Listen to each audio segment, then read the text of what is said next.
preview extravaganza show. I'm excited to be back to keep you guys in line as much as I possibly can. I think I failed in my last attempt, but I am back to try and keep you guys in check. So yeah, we let what's you going back on, Ben, Jason? How you been? What's new? You excited for the Super Bowl? No. Yeah, you better believe it over here. Definitely. I can imagine my counterpart, Ben, is probably not as excited as I am, but it started with the Rams and it's going to end with the Rams. That's kind of the theme of what I'm sticking to. Yeah, I mean, it's going to be a good game. I really wish this was Rams Chiefs and I could watch just from a entertainment perspective and not have to sweat out the old Patriots. But I'm used to it, obviously, at this point. It seems to be an annual thing. Yeah, that's for sure. I don't know about you guys, but I was pretty certain we were going to get Saints Chiefs and still think that might have been the proper outcome here. But alas, that is not what happened. You know, conspiracy theories aside, you know, we do have the Patriots again for the 9th time in the Brady Belichick era, which is just an insane statistic. And as Jason is laughing, you know, it's not even fair. Like, for anybody who's not a Patriots fan, it's just not too fair. So I wanted to start it off real quick, guys. Do you have any good Super Bowl stories, any kind of sweat, any kind of just crazy gambling moments? You know, I like to kind of start off with, you know, to personalize a little bit and kind of get your thoughts, you know, as to any games from the past that particularly stand out for you guys. Yeah, I would say the first of the Super Bowls for the Patriots for me. I don't think I was, you know, necessarily a diehard football fan quite yet, and it just totally it sparked the whole region up there. You know, obviously I was living in Rhode Island at the time. I grew up in Rhode Island, and you know, this was 18 years ago roughly. So you know, I was in my middle teens. And it definitely got me into football. It got my entire friend base into football. It got the whole region, like I said, into it. And obviously, Rhode Island, you know, Massachusetts, Maine, New Hampshire, we haven't looked back, and neither of the Patriots. So I would say that the first one, we were the underdogs. The whole region was behind the team. So it was probably the most fun. I remember running around my entire street after Vinatieri hit that field goal. So. That's probably the best story that I have. For me, you know, it's funny. Of all the Super Bowls, obviously, I like to bet it like everyone else, but it's never, at least it hasn't been in the past, a game where I really like to hammer it. You know, there's just so many other games through the year that I think are softer, but, you know, the props, and we're going to get into all that. Certainly the most memorable thing, actually, is it's similar, obviously, a different wavelength. I went to college in Amherst, and I was there for the first Giants Pats when they were 18-0, and that was wild. It was like anarchy when Patriots went down. Obviously, I was ecstatic, but the riots afterwards were people were very upset at UMass. There's no doubt about it. So that's definitely one of the more unique situations I've ever been in. Watching that game, that was certainly probably my most memorable Super Bowl. And I'm not a Giants fan, even though I'm from New York. Yeah, it's interesting. I've always found, you know, obviously the Super Bowl is by far the most bet event of the year, like not even close.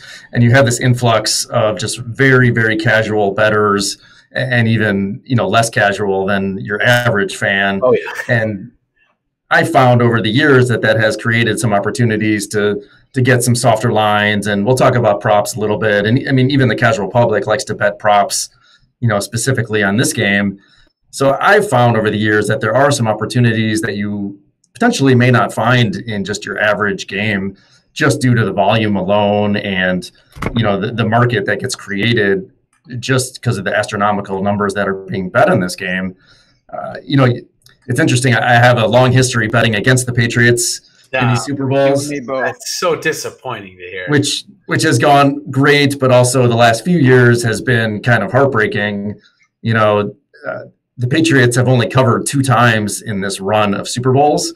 And those were the last 2 games, which was the Malcolm Butler interception, of course, which I was on Seattle in that game, pretty big. And then, you know, obviously 2 years ago against Atlanta, that crazy cover, you know, the crazy comeback, number one. And then, of course, the crazy cover in overtime by getting the touchdown. They seem to play close games, which is something we're going to transition to here. You know, let's get into the game itself and preview what we think is, you know, from a betting perspective. You know, as you guys know, the game opened with the Rams as the favorite, you know, -1, and that then that got hammered, right away, and it flipped to the Patriots -1. Since that point, it's been bet up to consensus is 2.5. There's a few books that I've seen that have 3, but it seems like there's a lot of resistance to get to 3 at this point. The total opened at a Super Bowl record high 59, which has been since bet down to 56.5. Like I said, the Patriots are 5-3 straight up in the last 8 Super Bowls with Brady. They covered the 2 times, which were the games I just mentioned. As of right now, approximately, I've seen anywhere from 80 to 85% of the action is on the Patriots, which is interesting, and we'll get into that. But if you listen to the Patriots, they'll tell you at every moment that that they are the underdogs, and that they've been the underdogs all season, and that this Patriots team has a chip on their shoulder unlike any other. So it's an interesting dynamic. Obviously, of the Rams, very young team, young coach, young quarterback. First time under the big lights in this big stage. So let's start with Ben. So just give me your kind of general thoughts on the game, and then if you're leaning a certain side as far as the totals and the point spread. Yeah, obviously the Patriots, they've been there and done that time and time again. It seems like the common thread is from the NFC. It's, one of the better teams is breaking through and getting there. We saw that with Atlanta. We saw that with, obviously, Seattle had a mini run there. We saw the Eagles were kind of rolling last year, and now the Rams. Say what you want, obviously, but this could easily probably should be the Saints. But either way, these are, I think the Rams were on the short list of teams that people thought had a real shot to make it here. In the game itself, yeah, obviously, I was still licking my Chiefs wounds when it opened at +1, and then it got hammered immediately. I don't think it's going to get to 3. I expect some buyback. I think people are waiting on the Rams to see if it gets to 3. I think some hopefully sharp money, because I do like the Rams in the game, comes on, and I could see it coming down a little more.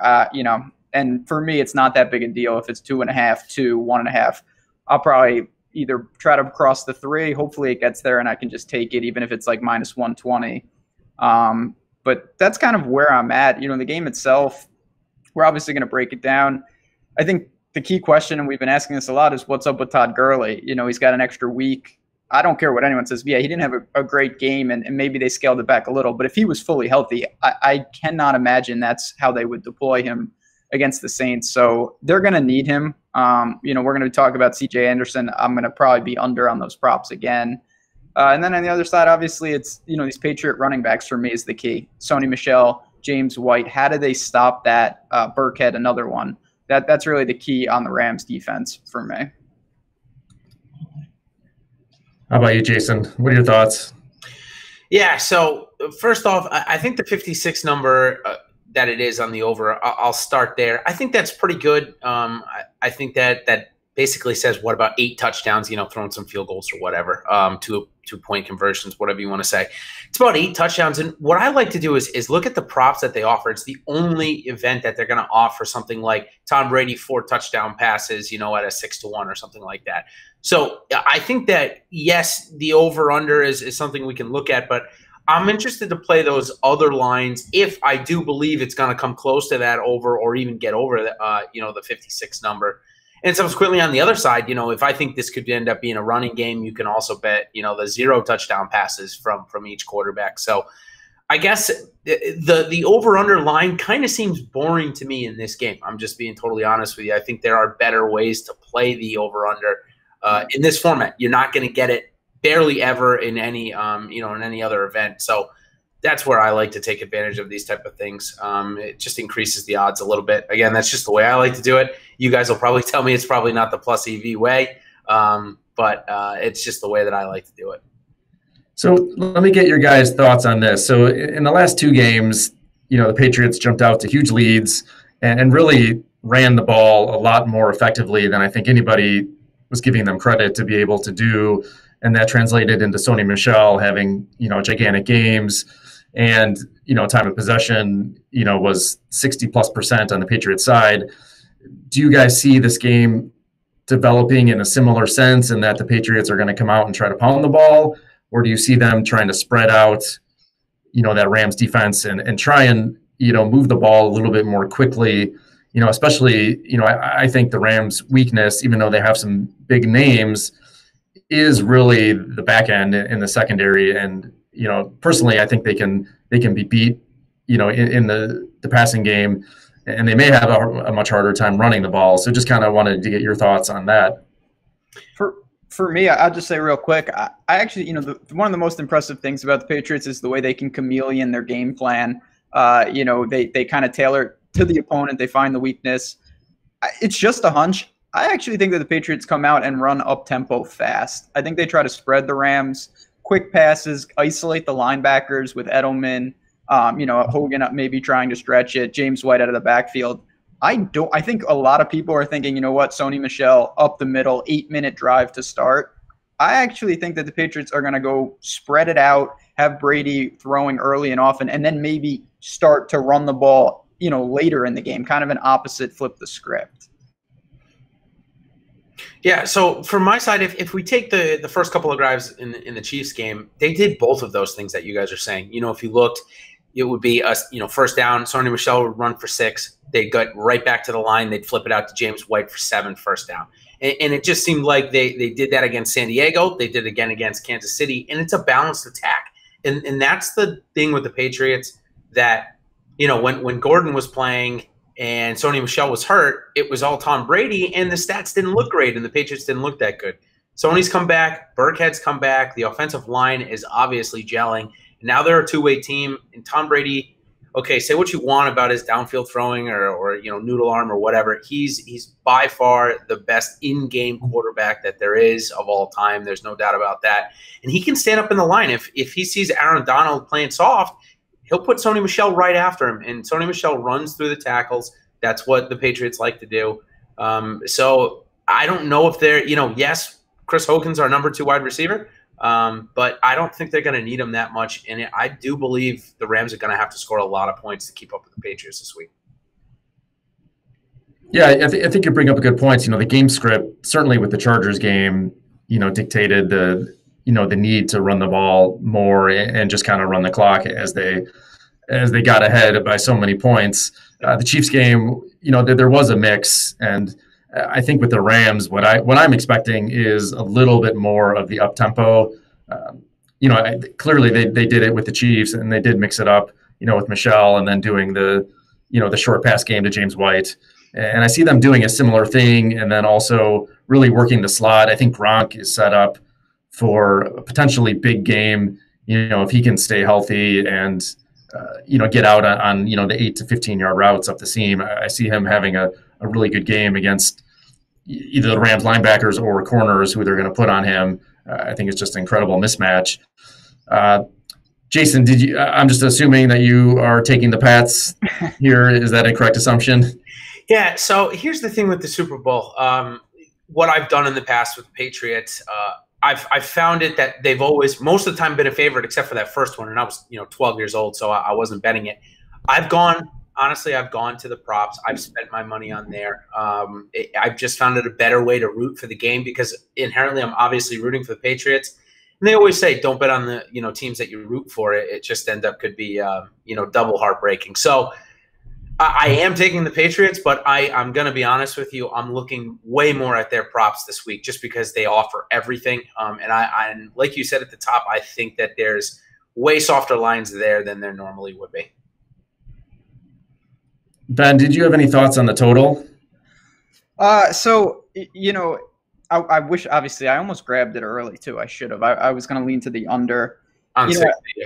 Not really. I may try to hit it in game, and I want to see because, like I said, I do think that the Patriots maybe try to go a little up tempo early. Traditionally, I feel like a lot of these games, it starts at a crawl, and then teams get, you settle in and it gets going, and then late. There's some fireworks. Obviously, like the Chiefs game, it was a little slow, and then all of a sudden, that fourth quarter was out of control. Yeah, that's what I was about to say. That the 68. I mean, obviously they went to overtime, but that kind of came out of nowhere. It looked like the under was counting their money. That's what happens. I mean, with these teams, you get the defense. It's kind of like a boxing match. Body shots, and then in the fourth quarter, those just pay off, especially if they're running the ball. If one of these teams controls you on the ground. And if they're spreading them out with the up tempo, I think I'm probably not going to have a stab on the full total. My guts would have been to say under. I feel like I lost some of that value with the 3 points. But I may try to look at halftime, see where we're at, see what the tempo looks like. Could be like a 31-28 kind of game, and which they're at 60, the over would have hit there. Yeah. Yeah, you bring up a couple good concepts there, Ben. Number one, something that everybody out there should really take advantage of is live game betting. You're not forced to pick a side at this point, and often you can find significantly better odds or prices, in game. And that market is developing significantly, and as states legalize, there's going to be an emphasis on in-game and live betting, and that's an opportunity to really gain an advantage on your sports book, and you're going to have a lot of opportunities to middle numbers and to potentially scalp different props and numbers as well. So that's something I wanted to emphasize. We're going to talk more, as the show develops over time on some of these concepts. And I think it's important to have a baseline amount of information to help you, create an edge, when you can, because this is a tough game, sports betting, and on average, you need about 55%, profit to make money long term, and any way you can get an edge, is crucial. And the in-game betting is just another way where we can gain an edge, and just having that quick reaction time is important. Another thing you mentioned was just how and I mentioned it earlier too, just how the total has moved, how the line for the game moved right away. It's really important to, number one, line shop, but also, be cognizant of kind of where the money is coming in and how you see the spread moving. The Super Bowl is such a unique animal just because of all the casual bettors who come in. But what's interesting is that usually all the casual, Vegas weekender, all that money comes in, on the weekend of the Super Bowl. Today's Thursday. So the fact that we've seen 80 to 90% of the money on the Patriots really is interesting to me, because typically I would think that's a bad sign if you wanted to bet the Patriots. I like to go with the sharp side as much as possible. I think you can be profitable over time if you can kind of track where the sharp money is coming in, which is difficult. But I think in this case, a lot of people, Ben referenced this earlier, a lot of people are waiting for that number to get to 3. And I think that is the primary reason why you haven't seen a lot of money come in on the Rams yet, because it is relatively smarter, sharper money betting early, and they're just not going to take a bad number, which is what they'd be getting right now. If that number gets to 3, there's going to be significant buyback on the Rams. Yeah, if it gets to 3, aren't you just basically buying a push? But that's incredibly lucrative. It is. I guess to that sense, it is lucrative. But in essence, if you think the Rams are going to win, you would take the money line. If not, you're just playing for a push, and the Patriots only winning by 3 in that instance. I still think, in my eyes, as a bettor, I would say, well, if I'm betting the Rams, I would just go to the money line. It's not like the money line is going to change that much if it goes to 3. Yeah, it will tick up. I think people would clearly rather have it 3. 3 is such a key number in the NFL. It is the number one key number. And you'd be surprised, how many games end up at 2, at 1. Now, if you get 3, right, that's not going to make a huge difference. But, right. I think psychologically having that 3 is a huge edge. And, the sharp bettors are always going to wait for that 3. And if they are going to bet the money line, it will tick up slightly. Not significantly, maybe a nickel or a dime higher, but the money line will go up a tiny bit. All that being said, personally, I'm torn.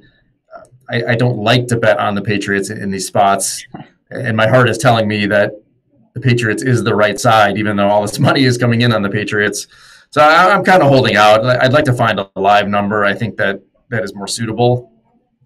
But for me, I was saying last time I was on, I'm just not a big believer in Jared Goff. I'm not sure he's ready for the limelight here. Super Bowl MVP. And I just don't know if they can compete with the Patriots in this game. Just a quick question to that point. What did you think? I'm not trying to. We're not going to recap it fully, but after watching him, I thought, obviously the call overshadowed everything. He made some big throws down the stretch. I was pretty impressed. Yeah, he did. He did. He played better, certainly, than I was going to give him credit for. Same. And I think I don't want to disparage him too much. I mean, he certainly is, in my opinion, above average and can win this game. I mean, there's no question they can win this game. And I think the game plan is going to be incredibly important, and the in-game adjustments are always key. I think it's going to come down to Gurley. If he's healthy or healthier than he was and can stay on the field, that gives them such a huge edge, especially in the passing game, where C.J. Anderson is just a zero in the passing game, and it makes them more predictable when he's in the game. So if they can get Gurley in the game and keep him in the game, I think that gives them an advantage, no question, but just a bigger advantage than having C.J. on a number of fronts. No argument there. Yeah. So how do you guys like to bet the first half and the first quarter? Do you guys like to do that in game and wait, obviously, for the coin toss and wait to see which team defers? I mean, that's obviously, I would think, the sharp play to do there. Or are you guys taking a stance pre-kickoff? For me, it just depends on the number. I don't have kind of a hard and fast rule. I think you'll get additional opportunities in game, if somebody jumps out to an early lead. First quarter, I usually don't do, but I will bet a lot first half lines. Traditionally, the last two games notwithstanding, the Patriots come out pretty slow in these playoff games and in Super Bowls. The first half under, I know, has been bet down significantly, but that was a number that I was looking at for a while. I didn't jump on it, and I know it moved. I think it opened at 28.5 for the first half under, and I think it's gone down. I think last I saw was either 27.5 or maybe there's some 28s out there. So that's a number that I like, but I think you have multiple opportunities, and that's the beauty of live betting. Definitely. Yeah, same with me. There are certain I'm more going with kind of a game plan where it's like, all right, I know the numbers I have in mind. If I can get that before kick, that's great. If I can't, I'm not going to force it. I'll wait. Sometimes I never get the number and then I just don't fire. Or, I'll see something early in a game and I think maybe it's true. This is a little more in basketball where a team just comes out and, they're 6 of 7 from the field. They've hit a couple threes and it's going to regress and you can kind of get maybe a soft number on the other side. These are long games. I know they always feel games just like the golf. Guy birdies, the first hole. First 2 holes, right? It's a print fest, or he's in the water on 2, and your week is over. It doesn't really work like that, even though it feels like it. Yeah, that's for sure. So I want to get into, of course, game props essentially were created for the Super Bowl way back when. You guys probably are too young to remember those days, but there was a long stretch where the Super Bowls were just blowout after blowout, and what the sports books wanted to do was create more action around the game and more interest that could develop, later in the game, or keep people's, eyes and ears, throughout the game. Of course, that goes back like 15, 20 years, and now it's just a gigantic industry, and there's hundreds of props that we can bet on. So I wanted to each one of us pick maybe 1 or 2 props that we liked, or if there are more you want to expand upon, and just kind of go through what you're seeing as having value. Again, something to keep in mind with props is that the juice on the props move significantly. You could look at a prop one day and it could move 30 cents the next day, and that could be based on 1 bet or 10 bets. These markets move really quickly, and so you have some opportunities to potentially middle certain props, with like yardage or receptions, things like that. So something to think about, that we can expand upon a little bit further. But Jason, why don't you go ahead and start off? Which props are you looking at? Yeah, so I'll start with the Patriot players. I guess it's just the ones that I have written down first. Sony Michel over 76.5 yards rushing. It looked like when I just looked, it was plus 105. So pretty, not bad, pretty close to even. I like that line. I like the over there. He's just been showing consistently over 100 yards. So kind of feel this is a little light. The Patriots are going to run the ball. They're going to throw the ball as well, which brings me to James White, 6 receptions. That's a good line. I would have liked it at 5 because I think he ends up around the 5 or 6 number. So of those two, I like the Sony Michel rushing yards over better. I do like the Gronk over 55.5 yards. I'm not going to his receptions because last week, and it seems like this is where they're going to get him, is it's either going to be on the tight end drag or it's going to be on the one-on-one go routes down the seams. So I'll take the yardage there and hope that they get, Gronk on a drag route open and he goes for 17 yards and then, maybe a couple fly routes. Maybe not on the total receptions point, but for yards for me. And then Edelman over 7 receptions. I told Ben that anytime I see 6, I absolutely hammer it. So they have inflated the Edelman and James White by 1 reception, which I think does take away a little edge from me a little bit there. So the ones I'm focused on are Sony Michel over 76 and Gronk over 55.5. All right, so you're over on all the Patriots, sounds like. Well, Stack it up, baby. I got to be honest. Edelman and White, I'm less convinced about at the 7 reception and 6 reception mark, just because they worked in Burkhead a lot last week. I'm actually interested in maybe Burkhead over 2.5 receptions. But one line that I love, and the one line I can guarantee will probably be one of my top bets, is Tom Brady over 1.5 rush yards. I don't know why, but sneaking it. Yeah, either way, sneaking it or just gets out of the pocket after when the Rams are going to drop 6 and only rush Aaron Donald and maybe one other guy, and Tom Brady just scrambles out for a 3-yard first down, and there it is. That's probably my novelty prop. I know that we're going to get to that, and I'll call that more of a novelty prop than a game prop. All right, fair enough. How about you, Ben? For me, it's funny. Me and Jason were talking about this last week. I hit C.J. Anderson under in the Saints game. It couldn't have gone worse, and the bet still cashed, barely.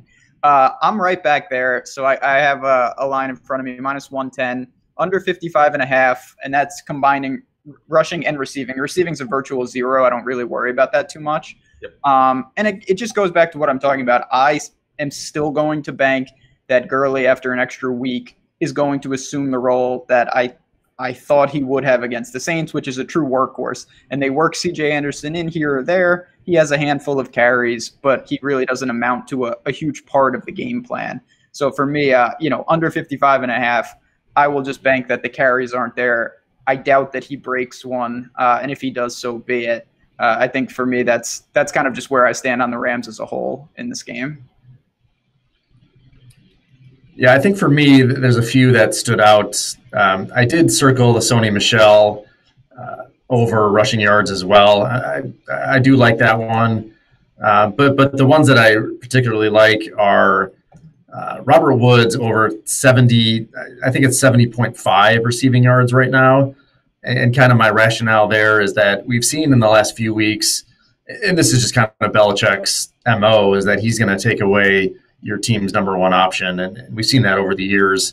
And this happened with, Tyreek Hill. This happened with Keenan Allen, even though he had that garbage touchdown at the end of the game, which definitely screwed me on many respects. But we've seen that Belichick will, often double the number one receiver, which I do think is Cooks for the Rams. So I see an opportunity for Woods to get a little bit more space underneath, and I kind of see him getting a little more volume than he probably normally would. In the last few weeks as well, like the number 2 options, Sammy Watkins, Mike Williams, both had pretty good games. I think both had over 100 yards against the Patriots. So I really like that prop. I think right now it's -120, so it's not too bad as far as the juice goes. The Gronk, I mentioned earlier that I do like Gronk a lot in this game, and Jason was talking about his yardage. I actually am going to bet him over the 3.5 receptions and just kind of hoping that they do spread it out and that he sees a lot of space, in the middle of the field. And really, I'm just counting on him to stay healthy and stay in the game. I think if he can play the whole game and not have any issues, I can see him having easily a 5, 6, 7 catch game, a vintage Gronk. And, there's rumblings that this could be his last game. I could see him and Brady wanting to go out kind of in style. And I see Gronk being a pretty big part of the game plan. Another prop that I wanted to highlight just kind of real briefly is one that seems to hit every single year, and it's kind of counterintuitive, but it's the prop that whether one team will score 3 times in a row, and that excludes extra points and 2-point conversions. But what you see over time is that this prop hits almost every game, and basically it's over 67% that one team will score 3 times in a row, and the numbers skew even higher in a high-scoring game, which most people tend to believe this is going to be a relatively high-scoring game. I mean, the total is very high. So I'll probably be betting that prop as well. It is heavily juiced. Usually the yes that a team will score 3 times is about minus 180. So it is steep, but usually you can kind of glean from that juiced amount that is the right side, and that's a prop that I usually will bet, and I've had pretty decent amount of success with that prop.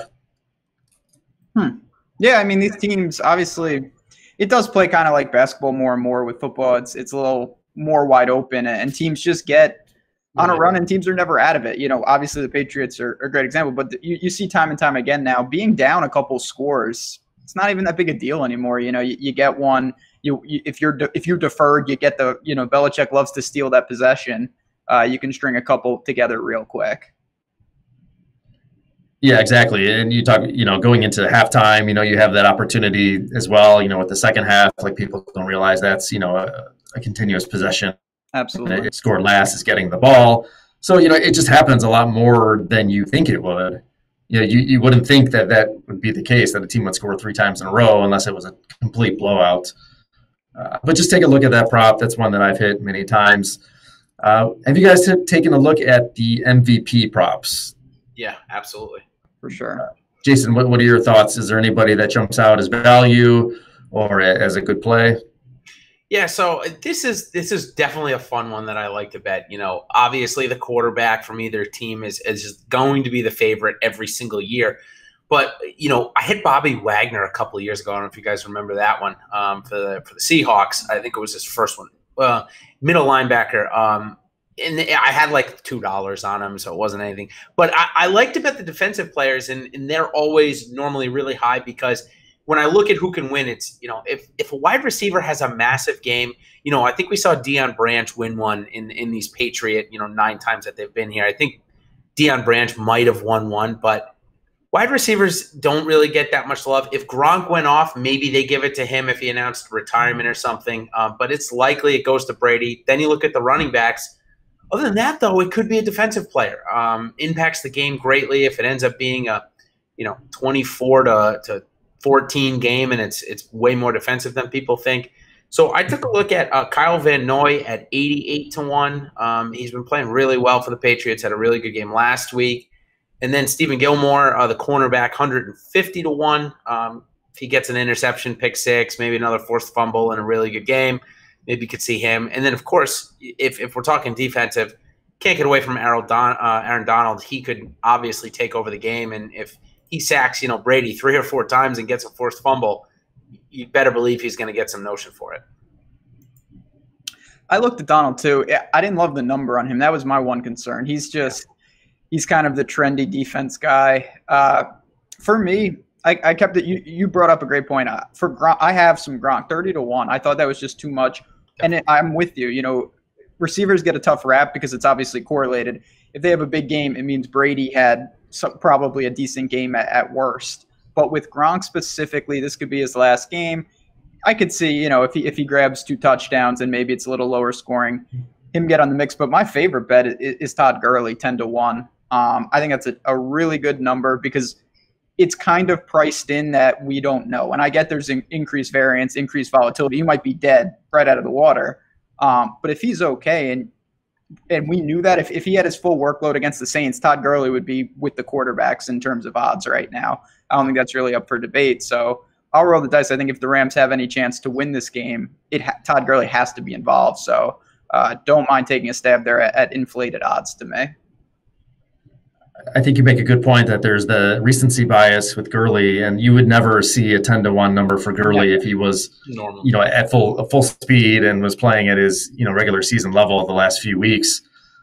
So I agree with you. I think there's a ton of value on Gurley, and you kind of have to think of a game script. If the Rams are going to win, are they going to win in some crazy shootout where Goff has like 6 touchdowns and spreads it all around the field? Yeah, I mean, it's possible, obviously, but I think we all see for that, by the way, just to let you know.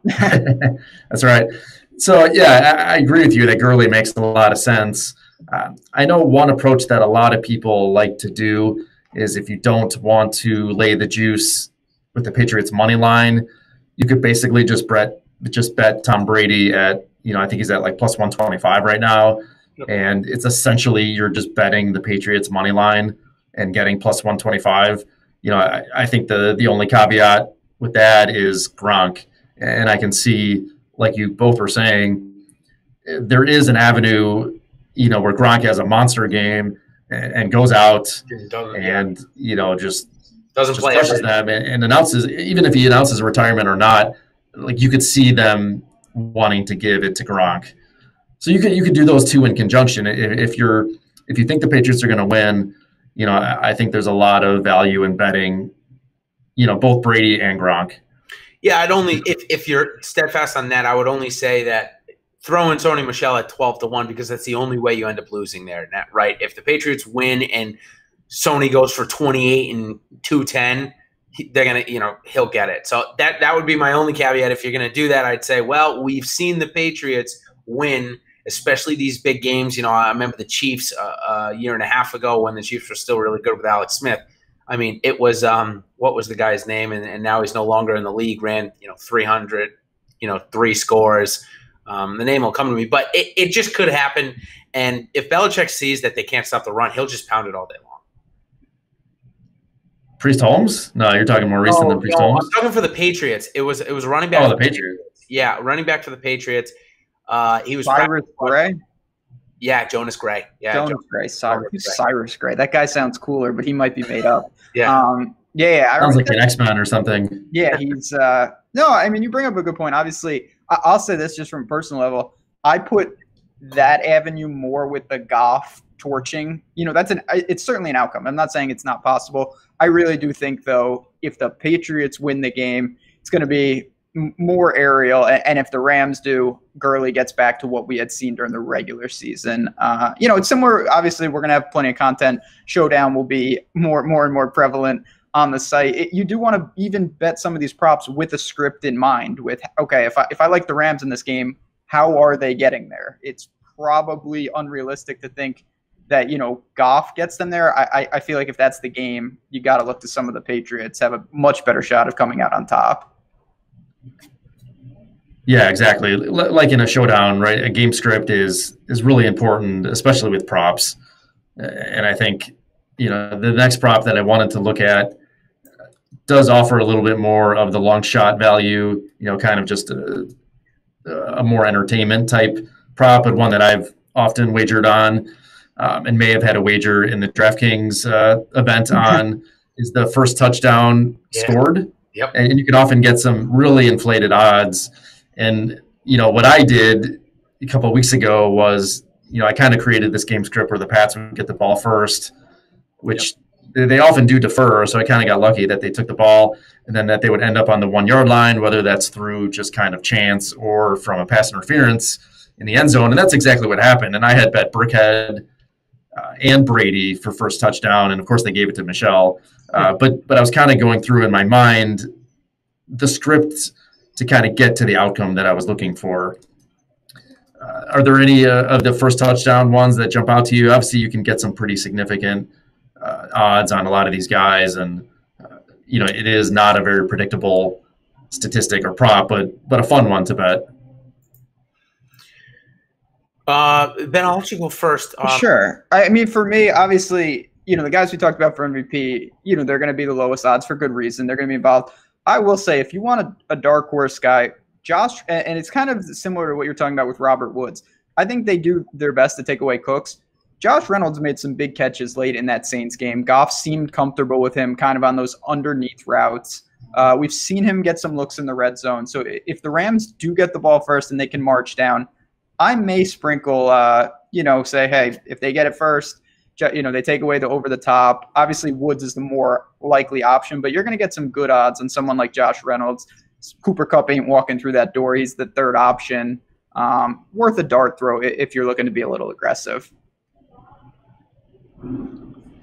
Yeah, I think for me, you probably game script wise. That's why this one is one where I'd like. Yeah, I would really like to see who gets the ball first, and if they don't take the line down, like if they leave the line up, which sometimes they do. It depends. After the coin toss. This one they won't leave up.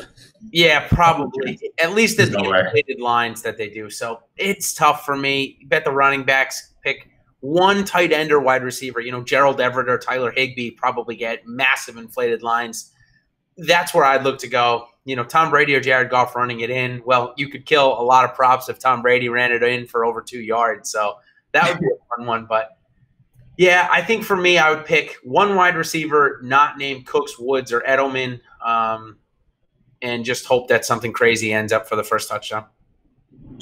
And I mean, obviously, we're kind of having a little fun with this. I just want to throw out, and this is your account, Jason. Do you see any way, say there is a pass interference in the end zone, do you think that James Devlin could get that carry? Oh man, that would be the ultimate Belichick thing to do. You know, no doubt about it. So there's another name that. Because he's someone. What is he, like 100 to 1 maybe? I don't have it in front of me, but he's obviously very deep. Yeah, Jordan, you have it in front of me because I can't. The one that I'm using right now is not giving it to me as quickly as I'd like. I see him at 50, which seems actually lower than it probably should be. But yeah, they're maybe banking in exactly what we're talking about. They're taking on money, but that's the kind of thing and it's a specific script. I know if I sprinkle on that, I'm hoping for pass interference in the end zone. Yeah. And they say, you know what, let's just run that fullback dive and he plows through. I don't think that's unrealistic in the sense of when you're comparing it to the odds. So 50% you're saying is there better than a 2% chance of that happening. That's up for debate and whatnot. Obviously, the better odds you get, the less percentage you need to break even. But those are the kind of things. I think Devlin is another guy that it's not unrealistic to think that he could find the end zone. Yeah, these are the kind of ones that I find entertaining. Sure. Certainly, the casual fan really likes this kind of prop. I'll probably be all in again on this 1 yard concept. So I'll probably throw in Devlin and Brady. They're both 50 to 1. Okay. Maybe I'll do Burkhead, although his number went way down. I think it's at 10 to 1 now. So I'm not getting that great of a value on him. What's Gronk, like 7 probably? I think it was lower. Gronk's at 9 to 1. Okay, that's all right. I like that better than Burkhead for what it's worth. Yeah. Yeah, for sure. Are there any other, so I kind of wanted to just briefly do any sort of novelty prop or anything else that kind of stood out to you guys, maybe more on the entertaining side, or are you analyzing Gatorade baths or national anthem length? Are you searching YouTube? Yeah. So, all right, I want to hear your take on the national anthem, Jordan, because we were talking very, very briefly before the show, and I think you might have an edge there. So I'm really interested to hear that. The one thing before we go into these, though, that I wanted to bring up about game script, and I've kind of mentioned it a few times. If you do think it's going to be a shootout, check out the total touchdown passes for Brady and Goff. You can get some pretty fun lines. And then if you think Sony Michel is going to run for over 100 yards, you can definitely get some good lines, in the 10-yard range. Like 18 to 1, Sony Michel, 111 to 120 yards. That's not that bad. So stuff like that, if you think he's going to break over 100, you can take a 30-yard mark and get some pretty good lines. So those are just more on the game script. On the side of the novelty bets, my one would be if Tom Brady wins the MVP, maybe he goes out and thanks Robert Kraft first this time. So that's 12 to 1. There you go. That's what it's all about. I mean, there's so many. It's amazing how many lines there are on this stuff. I'm like, there's so many. So yeah, I mean, this kind of a hybrid. I certainly won't be putting a lot of money. I did see a line on QB hits for Aaron Donald, and I think this ties into obviously real analysis. I think that the Patriots, Brady did not get touched against the Chiefs, and when he did, they called the penalty, which is absurd. But that's neither here nor there. I expect a ton of quick screens. Brady does not like to get touched, and they run away from him. So I wouldn't be stunned to see him obviously have more of an impact trying to stop Sony Michel than really getting to Brady too many times. I would take the under on something like that. there was a couple. I'll bring up the national anthem in a second, but another one that I've heard people talking about, and I will not take credit for coming up with this one because I heard it from a few people who I think are really sharp. Is there is a prop for a no touchback on the first kickoff, and right now it is at plus 160. And if you look at the data, if the Patriots defer the kickoff, which they often do, yep, Gostkowski rate of touchbacks is about 49%, which puts him like at the bottom 5 of the league. So right there alone, it's like 50-50 whether or not he can actually kick it into the end zone. Yep. And then conversely, if it's Zuerlein, everyone just assumes he's gonna just crush it out of the end zone. But I think you have a percentage of occurrences where he kicks it in the end zone and Cordarrelle Patterson just wants to return it, right? It's the opening kick of the Super Bowl. He's prone to bring it out to begin with. So that made a lot of sense to me. I actually see some value there and just kind of a fun prop. It also has a little bit of data to give us some plus EV on it. One of the fun ones, of course, is the national anthem, which always gets dissected every year as to the length of the national anthem. This is one that I've always enjoyed betting on. And it's always a deep dive, on YouTube as to who's performing the national anthem. You can time everything. And this year it's Gladys Knight, and there's not a lot on YouTube with her performing the national anthem. So I don't have a super strong take, but what my lean is the under on Gladys Knight, and because she is, she's an older woman. She's not like Christina Aguilera or some of these more recent ones, Jennifer Hudson, who like really want the limelight and like really holding every note and just are, in it for the performance component of it. So I'll probably sprinkle a little bit on the under Gladys Knight. This is the hard-hitting analysis you guys obviously came for. Absolutely. This is amazing. Yeah, I don't know if either of you guys saw, but I can't remember. I'm almost 99% sure it was Jimmy Buffett. He did the Saints one. It was honestly like 30 seconds. He breezed through the song incredibly fast before the Rams game. And the whole time I was thinking, man, if they only had a line on that. Gladys Knight, if she sings like that, usually it's pretty close. It's funny. You would think, how did they even set a line on this? A lot of times it really they research it. It's like, my God, they got it within a couple seconds.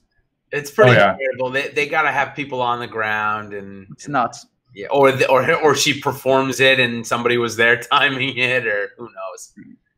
I can't remember if it was Christina or if it was someone else who got the words wrong, and there was this whole controversy of whether that should void the bet. Yeah, that's interesting. Years ago. There's a prop on that. If Gladys Knight will get any of the words wrong, it's insanely raked to know. Obviously, right? It's they have props for everything. It's really such a fun time of the year to have some fun with that kind of stuff. Yeah, for sure. It's a game obviously like no other, and just the amount of props and the amount of casual bettors and people who watch this game, it's just off the charts.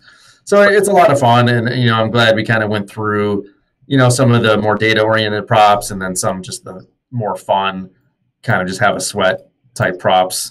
Definitely. Do you guys take a look at any like the cross-sport props or anything like that? That's something I haven't really delved into this year. I haven't either. I will look, as we get closer. Sometimes they do it with some of the games going on, whether it's, college basketball or whatnot. So as we always say, hop in, if you haven't joined, you should be joining. And if you are a member, hop in the sports betting channel, which is totally, a lot of people talking in there. I'll be in there as well, dropping. I'm going to look at those before the weekend is over for sure. Yeah, certainly on the data-oriented side, people. If you do like that, I mean, it's very interesting. You can go. I just looked at a few. Here's one. Steph Curry missed free throws versus Rob Gronkowski touchdowns. So if you think Gronkowski's going to score, right, and you think Curry's not going to miss any free throws, obviously Gronk is minus 140 in that instance. So, but fun things. Data-oriented people will say, Kyle Kuzuma is not going to score that many points, and the Rams are going to have 25 first downs.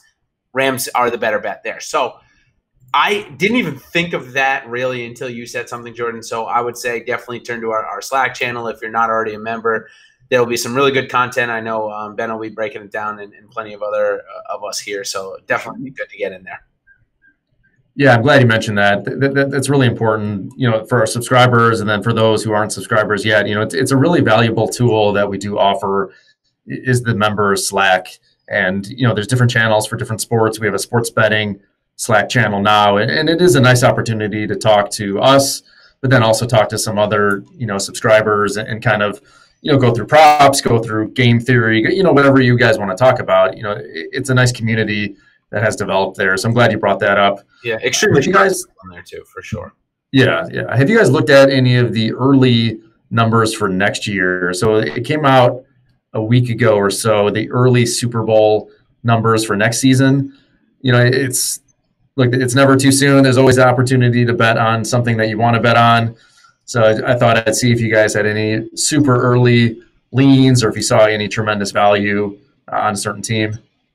No, I think if Patriots buying into the theory that I'm saying it started with the Rams and we're going to end with the Rams, either Gronk and Brady are going to retire or both are going to retire, and Belichick for that matter. For me, that's going to lower the odds of the Chiefs or the Rams for next year. So if you are banking on what I'm saying, then yeah, but you could throw some Chiefs and Rams money. Obviously, they're the two favorites along with the Patriots for next year. I won't be betting the Patriots because I do think that there's an opportunity for our team, to the dynasty to possibly end after this year. For me, even though it pains me, it's amazing. I don't have any teams. I just hate teams. I hate the Patriots and I hate the Cowboys. But I do think if you wanted to jump on the Cowboys early, I don't see too much wrong with that. They've got the core intact. They ran into a tough team in a tough spot. If they can get home field, that's always a tough division. But the Giants, not sure they're going to be there just yet. The Eagles, we'll see with Wentz fully healthy, and then the Redskins are the Redskins. I wouldn't be stunned to see Dallas right there. Obviously, the NFC's got a lot of teams. Saints are going to be angry, but I wouldn't be stunned to see Dallas make some real noise and have that number come down if they have a hot start. Yeah, I could see that too. I was looking at the AFC teams just because I think it's just a little bit easier path to the Super Bowl. And, if by some chance the Patriots do, end this dynasty this weekend, then I think you're going to have a little bit better prices now than you will, even a week down the road. So if you can lock in a better number, then of course you should do that. And, the Chiefs are 8-1. Obviously a lot of people are going to be on their bandwagon next year. The Colts are 10-1, another team that I don't love, but I think you could get a little bit of value on the Colts. Long shots, of course, people are going to throw money on the Browns. They're obviously going in the right direction. They're 30-1. Might be a year too soon if you think they have that sort of ceiling, but it might be worth putting a little bit on the Browns at 30-1. Just kind of some fun numbers to look at early on. The Chargers are interesting to me. If they're over 10-1 with Brady and Belichick still, maybe up in the air a little bit, I think the Chargers could be interesting. Yeah, definitely. Obviously they'll bring back, their core, and their defense is only getting better. And Bosa was hurt for so much of the season, and they have a lot going for them too. If they just need to find a stadium to play at and maybe get some home fans, that might help. Yeah, no, it's true. I think it's a really good point. Yep. Because they, people forget they were a win away from being the one. I know they had to go an awful stretch in the playoffs. Obviously, they got dismantled in Foxborough, but they were easily could have been the 1 seed. And, who knows? Obviously, that's just a whole different layout for them. Yeah, I think obviously you can get some incredibly good lines on Super Bowl matchups for next year. But like you guys kind of mentioned, it's a tougher bout going through. If Brady and Belichick end their dynasty this weekend, it's a much tougher route to go through the NFC. So, I like the Chargers and the Chiefs because those lines will be, Chiefs will probably be something like 6-1 and Chargers will probably be like 8-1 if Belichick, Brady, or Gronk retires. That's going to happen. So, Jason, real quick, what is kind of your gut feeling here? Can you see? I can see Gronk retiring. Like, do you see Brady, riding off into the sunset if they win this game? I think if they win it, that'll give Brady the most Super Bowls of all time of any quarterback. I can see the whole regime just retiring and handing it over to Josh McDaniels. Why didn't McDaniels take that job in Indianapolis? There's a reason for it other than he didn't think Andrew Luck's shoulder was going to get better. I think there's all a little reason to it. And whether it's Belichick and Gronk or all three of them or just one of them, I do think we see one retire. I think Gronk's done. Yeah, it'd be interesting. But I don't know about the other two. Brady could play until he's 50. Yeah, it's absurd. Yeah, he really could. I guess we'll see what happens. This was our Super Bowl preview show. I mean, I guess I'll give you guys a few minutes if you do want to talk about some golf, as our two resident golf experts, and we've got the Phoenix Open teeing off. Probably already has at this point, right? But if you guys have any kind of matchups you're looking at, or any just general thoughts, I will give you guys the dance floor here. Yeah, just a few for the weekend. For today that have not teed off. One that definitely stuck out that I will be playing for sure is Adam Hadwin versus Martin Kaymer. We haven't seen Martin Kaymer over here at all. He played in Europe. It was okay. Adam Hadwin is a form golfer, and he's pretty hot right now. So that was a pretty no-brainer. Abraham Answer versus Richie Werenski was another one that I liked. I like Abraham Answer in that one. The last one, I think Ben and I might go different ways. I'm not sure. I don't like it that much. It was just a line that looked out.